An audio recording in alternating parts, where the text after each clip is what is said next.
Today's video is all about the side dishes. And if you're not really sure what to make, maybe and hopefully these will help. Hey y'all, I'm Valerie and welcome to my kitchen. In today's video, I'm sharing 3, of course, delicious and easy side dish recipes that you can make for your Christmas dinner. Okay y'all, let's get started. This French onion broccoli cheese casserole turned out to be a huge hit. In a large bowl, I'm adding 1 cup of the French onion dip. This is a 16-ounce container here and I'm only using half. Also, if you don't have this, you can mix half a packet of the onion soup mix with 1 cup of sour cream. So don't feel like you have to run out and buy the French onion dip. And I usually always have sour cream and that onion soup mix on hand. I'm also adding 1 can of cream of mushroom soup, 1 cup of shredded cheddar cheese, and half of a 6-ounce package of the French fried onions. And y'all, I used more than half of that bag and I really didn't mean to pour that much. Oh well, I'm using the whole bag anyway, but that other half was supposed to be for the topping. And the recipe calls for 1 pound of chopped broccoli florets. You can use fresh or do like me and just use the frozen. Now you can mix all that together, give it a really good stir, and then can you believe it? This is almost done. I'm using a 9 by 9 inch baking dish, and of course I'm spraying it with nonstick spray. Now you can go ahead and pour in that French onion broccoli cheese mixture. And I gotta tell you, Craig is not a fan of broccoli casserole. In case you're new here, that's my husband. He ended up loving this. I didn't think the French onion dip would make such a big difference, but it really did. After I got that mixture in there and all spread out, yes, I jumped ahead. I'm supposed to save that topping for the last 5 minutes. I baked this casserole at 350 for 25 minutes. After 25 minutes, remove it from the oven. I sprinkled on the rest of those French fried onions. I was a little skimpy on that topping.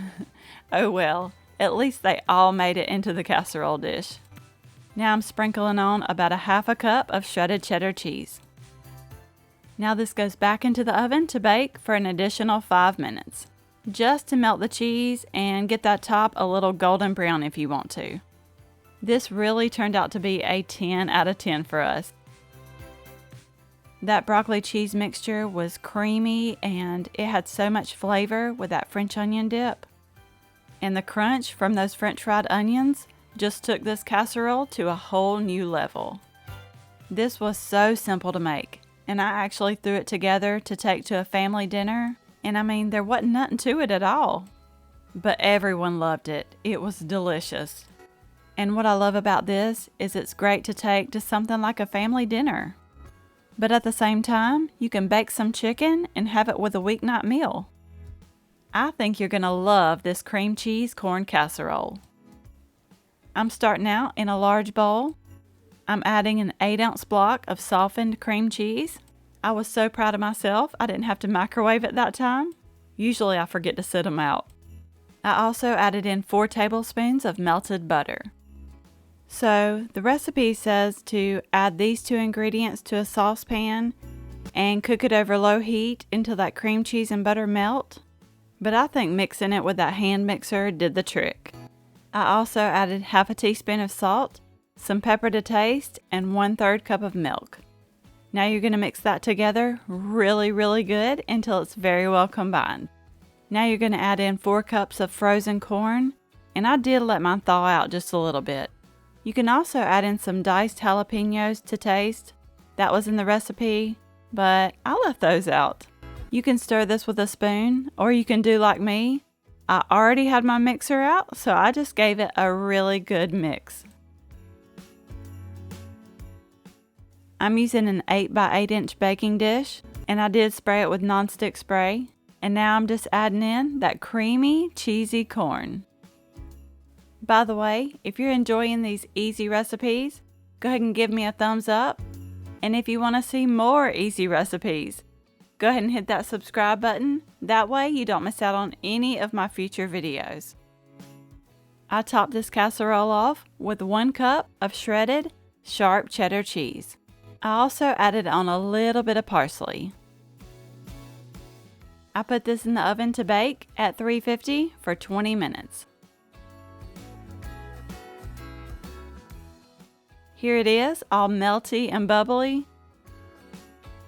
This is definitely a recipe I'll be making again and again, and not just for the holidays. I'm curious, what is your favorite holiday side dish? I love pineapple casserole and dressing and gravy. And if you ask my sister, her favorite side dish is my dinner rolls. Am I right, Aunt B? She loves me, but she really loves me for my dinner rolls. I'm just teasing. But y'all, back to this corn casserole. It was so good. You have got to try these cheddar garlic butter swim biscuits. But don't cook them too long like I did. Okay, you're going to start out in a large bowl. I added 2.5 cups of all-purpose flour, along with a tablespoon of sugar, also 1 tablespoon of baking powder, and I always sift my baking powder just to get rid of all those little clumps.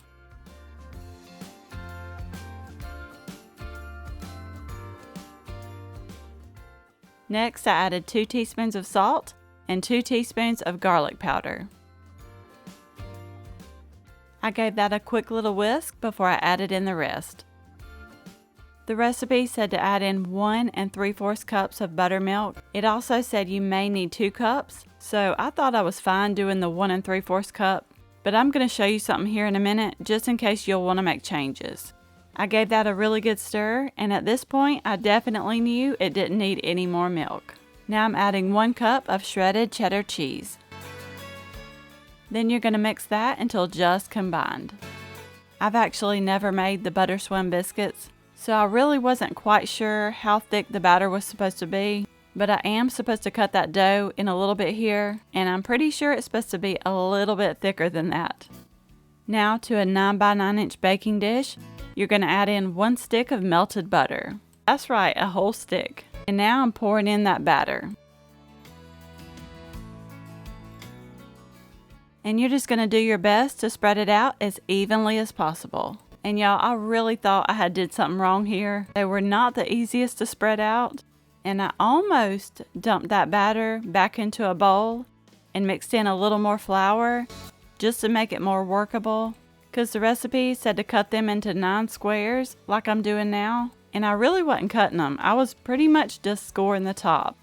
But the recipe did say that that just helps to cut them after they're baked. So maybe I didn't mess up too bad. But next time I make these, I'm definitely only going to add 1.5 cups of buttermilk first.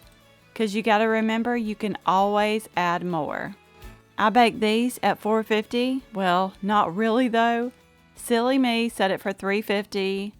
And I realized it as soon as I put them in the oven to bake. So I just went ahead and turned it up to 450. That being said, I felt like I needed to cook them just a little bit longer since I didn't have that temperature high enough to begin with. And the bottoms got a little too brown, but they still turned out absolutely delicious. And they were so easy to make. I really hope you enjoyed this video. You may also like these. Don't forget to subscribe down below for more easy recipes. And I hope you have a very Merry Christmas. And I will see you in the next one.